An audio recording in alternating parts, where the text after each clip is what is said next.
Hello，係我 Richard 嘅 Steven。我 feel 到自己要失業，點解咁講呢？因為最近留意咗一篇新聞，我睇一睇之後，先發現 AI 能夠完成嘅部分，其實就係買房前嘅篩選部分。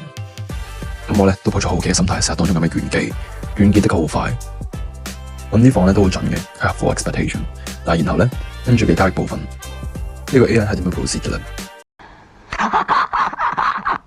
我當堂嚇跳，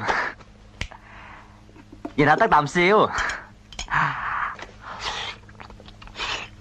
買過房嘅朋友都知道，房就唔可以淨係睇圖嘅，一定要去實地考察，咁樣先可以睇到更加多嘅缺點，從而捉緊呢啲漏洞去進行降價。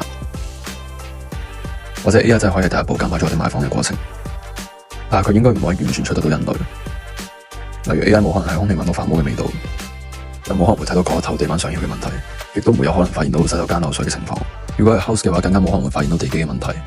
換言之 ，AI 只可以分析到肉眼所睇到嘅。More than that, AI 仲有個 bug，唔係每一位買家都可以準確表達自己所需。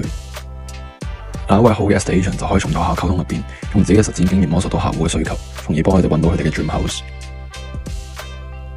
至於我自己都算係英國半個資深嘅房產管家，喺買房嘅過程入邊，我一定會選擇同買家或者同買家嘅 agent 進行面對面嘅交流，